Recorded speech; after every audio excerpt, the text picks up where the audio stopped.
todos ustedes, muchas gracias por acompañarnos. Mi nombre es Nayeli Valladolid Hernández, soy epidemióloga.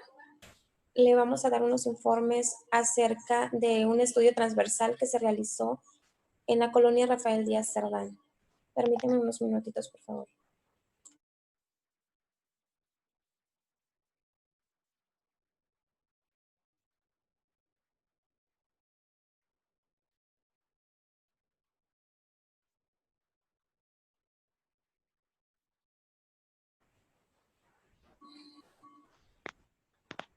Bueno, a continuación le vamos a presentar el índice de nuestro estudio transversal, el cual cuenta con un marco teórico, el informe del estudio transversal, tenemos registros, tablas de registros, tenemos una entrevista que se le aplicó a los habitantes de esta colonia y tenemos una conclusión. Para empezar, vamos a hablar acerca de la epidemiología. La epidemiología es una ciencia que va a estudiar el proceso de salud de una población. ¿Cuáles son los principales usos de la epidemiología en la salud pública? Bueno, va a ser la identificación de la historia natural de las enfermedades, la descripción de la distribución, frecuencia y tendencia de la enfermedad en las poblaciones. También va a identificar la etiología y los factores de riesgo para la aparición y el desarrollo de las enfermedades. La identificación y explicación de los mecanismos de transmisión, diseminación de las enfermedades. Identificación de la magnitud y tendencias de las necesidades de salud. La identificación de la magnitud de vulnerabilidad y factores de control de los problemas de salud. También va a evaluar lo que es la eficacia, la efectividad de las intervenciones terapéuticas, la evaluación de la eficacia y la efectividad de la tecnología médica, la evaluación de diseños y ejecución de los programas del servicio de la salud. ¿Cuál es el objetivo de la epidemiología? Pues va a ser desarrollar los conocimientos de aplicación a nivel poblacional. Bueno, vamos a tener distintos tipos de estudios. Vamos a encontrar los estudios experimentales, que estos va a ser cuando el investigador controla la exposición y utiliza la aleatorización sobre método de asignación. Y vamos a encontrar los estudios no experimentales o urbacionales. Esto es cuando la exposición ocurre sin la participación del investigador y de acuerdo a variables que están fuera de control.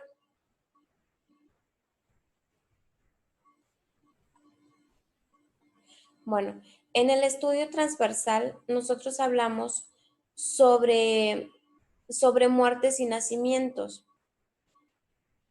en la que se realizan varios estudios,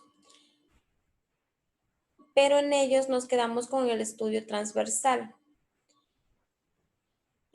Hablamos sobre la salud pública, que está constituida por un conjunto de políticas que buscan garantizar de manera integrada la salud de la población por medio de acciones dirigidas, tanto de manera individual como colectiva, ya que sus resultados se constituyen en indicadores de las condiciones de vida sobre la salud pública. La salud pública está constituida por un conjunto de políticas que busca garantizar de manera integrada la salud de la población por medio de acciones dirigidas. Lamentablemente, el COVID-19 fue un factor muy agravante para esta población, ya que terminó con 5 vidas de esta colonia. Para esto vamos a hablar acerca de qué es el COVID-19, pues dice que son una familia de virus que causan enfermedades desde el resfriado común hasta las enfermedades respiratorias más graves. Circulan en humanos y animales. En este caso se trata del SARS-CoV-2 que apareció en China en diciembre pasado y provocó una enfermedad llamada COVID-19, que se extendió por el mundo y fue declarada una pandemia global por la Organización Mundial de la Salud. ¿Y cómo se transmite? Se transmite de persona a persona. Se transmite de humanos, de una persona infectada a otra a través de unas gotículas que el enfermo expulsa por la boca a modo que tosa o estornuda, o simplemente al estrechar la mano o en el momento de tocar alguna superficie contaminada con el virus y luego lavarse las manos, o tocarse la nariz o la boca con las manos sucias. Por eso es muy importante tomar las siguientes medidas, como es lavarse las manos constantemente, evitar tomar la mano de las personas, evitar darse besos o abrazos con las personas y evitar automedicarse. No debemos estar escupiendo por ninguna manera ni en la calle y evitar tocarnos la cara con nuestras manos sucias. Lamentablemente aún no existe tratamiento para este virus, pero pues ya los médicos han logrado tratar con ciertos medicamentos. Por el COVID-19 hubieron muchas muertes. Ustedes dirán, ¿qué es la muerte? ¿Cuál es el significado de la muerte? Entonces aquí nos dice que la muerte, a veces referida como los eufemismos deseos de defunción, fallecimiento, finamiento, óbito, expiración por perecial, fenecimiento, cesación. Es un efecto terminal que resulta de la extensión del proceso homeostático de un ser vivo y con ello el fin de la vida puede producirse por causas naturales, vejez, enfermedades, consecuencia de la cadena trófica, desastre natural. Y por siguiente, las familias de esas personas fallecidas entraron en una etapa de duelo, de luto, de pena, por lo que nos dice que el duelo es un proceso de adaptación emocional que sigue a cualquier pérdida. Y el luto va a ser un proceso a través del cual se resuelve el duelo, y la pena es un proceso normal de reacción interna y externa de la percepción de la pérdida. Las principales etapas del duelo siempre va a ser, lo primero, la negación, no aceptamos. Lo segundo va a ser la fase del enfado, la indiferencia entre personas, la fase de negación o pacto. Después vamos a pasar a una fase de dolor emocional y vamos a entrar a una depresión. Después viene la fase donde ya estamos aceptando que ese familiar ya no está con nosotros. Y después viene la euforia, enfado por no poder evitar esa pérdida que tuvimos. La negación o pacto, negociar consigo mismo o con otros, con el entorno. Probablemente siéntanos depresión o dolor emocional, que esto se experimenta a través de la tristeza y pues da dolor por la pérdida que tuvimos. La aceptación, pues es ya cuando nosotros decimos, no, pues ya el familiar murió, empezamos a aceptar. La vida y la muerte habla de la vida con sentido que no solo quiere haber pensado la vida misma, sino también el significado de la muerte e indiferencia de la unidad, de la diferencia que la sostiene positivamente como término contradictorio de vida imposible. Hablar la vida sin hablar de la muerte, ¿verdad? Todo lo mortal vive en angustia. La muerte, cada nuevo nacimiento aumenta con una de las razones de la angustia, porque aumenta lo mortal.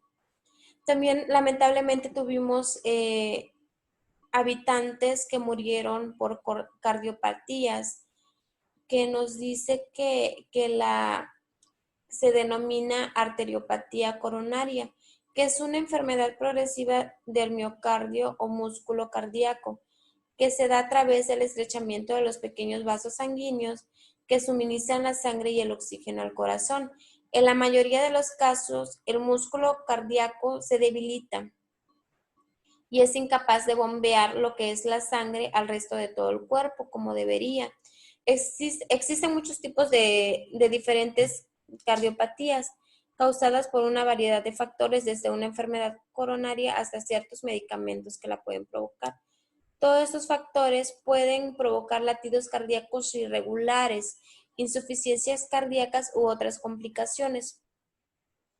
¿Cuáles son los síntomas que puede presentar una persona? Debilidad general y fatiga, dolor en el pecho, palpitaciones fuertes del corazón o latidos cardíacos irregulares, tos al estar acostado, inflamación en las piernas, tobillo y pies, dificultad para respirar, especialmente al realizar ejercicios, mareos y desmayos, hinchazón en el abdomen debido a la acumulación de líquidos. Existen varias complicaciones de esta enfermedad. Bueno, lamentablemente también tuvimos una muerte por lo que es la hipoglucemia. La hipoglucemia, también conocida como bajo nivel de la glucosa o de azúcar en la sangre, esta va a ocurrir cuando el nivel de la glucosa en la sangre cae por debajo de lo normal. Para muchas personas con diabetes se refiere a un nivel normal de 70 miligramos por decilitro o menos. Sus números pueden ser diferentes, así que hágase un chequeo con el médico. Si usted tiene familiares que sufren de diabetes, es muy importante estar realizando los chequeos porque al habitante de la colonia Rafael Díaz Cerdán, los familiares no se dieron cuenta, estaba acostada en la cama y cuando fueron, le tomaron la glucosa, tenía 40 de glucosa, entonces los familiares no supieron qué hacer. En lo que llegó la ambulancia, el habitante ya no aguantó más la situación y lamentablemente falleció. ¿Cuáles van a ser los síntomas de la hipoglucemia? Los síntomas de la hipoglucemia tienden a aparecer con rapidez y pueden variar de una persona a otra. Pueden tener uno o más síntomas enumerados en el cuadro y pueden ser leves a moderados. Algunas personas no sienten ningún síntoma. La hipoglucemia severa es cuando tu nivel de glucosa en la sangre baja tanto que no puede aplicarse el medicamento por sí mismo, porque se va a sentir débil, mareado, tembloroso y va a necesitar ayuda de otra persona. La hipoglucemia es muy peligrosa y necesita ser tratada de inmediato. Esta condición es más común en personas con diabetes de tipo 1. Lamentablemente, a los habitantes de la colonia Rafael Díaz Cerdán del estado de Veracruz les hace falta más orientación acerca de cómo saber actuar respecto a este tema. Bueno, vamos a iniciar con el estudio transversal sobre la muerte y nacimiento. En nuestra introducción, el coronavirus fue la principal causa de muerte del 2020 en la colonia Rafael Díaz Cerdán. Como decimos, los coronavirus son una familia de virus que causan enfermedades desde un resfriado común hasta enfermedades respiratorias más graves, que incluso no se pueden controlar y pueden causar la muerte. Las cardiopatías vasculares fue otra causa de muerte y los estilos de vida saludables constituyentes factores ante esta. Por lo tanto, se registraron solo 5 nacimientos en esta colonia entre el mes de enero a diciembre 2 del 2020.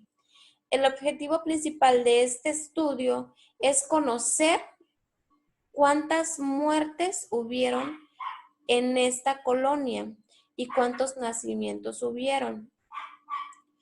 Queremos dar a conocer las estadísticas de muertes y nacimientos a las personas, saber las causas de las muertes de estas.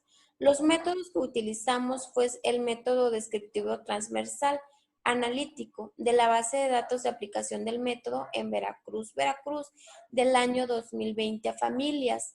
Lo que realizamos una entrevista para dar el conteo de los integrantes de la familia. Y en los resultados analizamos datos de 5 muertes por COVID-19, 2 muertes por problemas cardiovasculares, una muerte por hipoglucemia y 4 personas del sexo femenino y 4 del sexo masculino. Personas de entre 19 años de edad a 78 años de edad fallecidas, lamentablemente. Y se analizaron datos de 5 nacimientos, entre ellas 3 niñas y 2 niños, los cuales se encuentran sanos de salud. Estos nacimientos que nosotros registramos fueron nacimientos que se llevaron a cabo de enero a diciembre 2 del 2020. A continuación tenemos una tabla de registros de las muertes en la colonia Rafael Díaz Cerdán. Como antes mencionado, que fueron 5 defunciones por COVID-19, 2 por cardiopatías, 1 por hipoglucemia, 4 fueron del sexo masculino muertos por COVID-19 y 1 del sexo femenino. Por cardiopatías fueron 2 masculinos. Hipoglucemia fue 1 femenina. En total fueron 8 muertes. A continuación tenemos la tabla de registro de nacimientos en la colonia Rafael Díaz Cerdán. De enero a diciembre 2 del 2020. Fueron 5 nacimientos en total de enero a diciembre 2 del 2020. 3 de ellos fueron hombres y 2 de ellos fueron mujeres. A continuación les presentamos la entrevista que fue aplicada a los habitantes de la colonia, donde se les preguntó, al primero se les dio a conocer la política de privacidad. Si ellos aceptaron la encuesta, se les aplicó. Si la rechazaban, pues simplemente no la aplicábamos. Las preguntas que se aplicaron es que iniciando preguntando si eran residentes de la colonia Rafael Díaz Cerdán del estado de Veracruz, si estaban embarazadas, si no estaban embarazados, cuántos meses de embarazo tenían, si habían registrado nacimientos, cuántos integrantes de la familia eran y si habían tenido familiares que hayan enfermado. Si la respuesta era sí, que especificaran. Bueno, en la conclusión que nosotros tuvimos fue que la muerte por COVID-19 fue el factor principal agravante de esta colonia que lamentablemente se llevó varias personas. Tuvo una alta prevalencia el COVID-19. Actualmente las familias afectadas pues recibieron apoyo para superar el duelo y llevar las medidas preventivas de este virus. A los familiares que tuvieron una pérdida de un familiar por hipoglucemia, también se les dio orientación para saber cómo actuar referente a este tema. Algunos de estos habitantes pues se registraron igual nuevos nacimientos de mujeres y de niños. Pues este fue nuestro estudio transversal que fue aplicado en la colonia Rafael Díaz Cerdán del estado de Veracruz. Mi nombre es Nayeli Valladolid, epidemióloga. Hasta aquí mi reporte. Yo tengo una pregunta. ¿Sí? ¿Qué viene siendo la hipoglucemia? Claro que sí. Como ya habíamos mencionado, la hipoglucemia le va a dar comúnmente a las personas que presentan diabetes. Les presentan más los que tienen diabetes tipo 1. Es cuando se les baja demasiado la glucosa. Como sabemos, los valores normales de la glucosa es de 70. Entonces, por debajo de 70 ya viene siendo una hipoglucemia. Los pacientes, las personas siempre van a sentir debilidad, sudoración, e incluso ellos mismos no van a poder hablar, no van a poder como saber pedir ayuda. Entonces, eso va a venir siendo una hipoglucemia, cuando tienes baja de la glucosa de 70 hacia abajo. Es muy importante saber que en la hipoglucemia lo que podemos hacer es dar unas cucharadas de azúcar para que por lo que va a realizar la azúcar en el cuerpo es que va a elevar los niveles de glucosa. entonces los niveles de la glucosa van a subir y así es como los pacientes pueden ir sintiendo mejoría. ¿Aclaré su duda? Sí, ok, gracias. Sí, de nada. ¿Alguien más tiene una pregunta? Entonces, de mi parte sería todo. Muchas gracias por acompañarme. Gracias por estar puntual. Mi nombre es Nayeli Valladolid. Repito nuevamente. Hasta luego. Muchas gracias.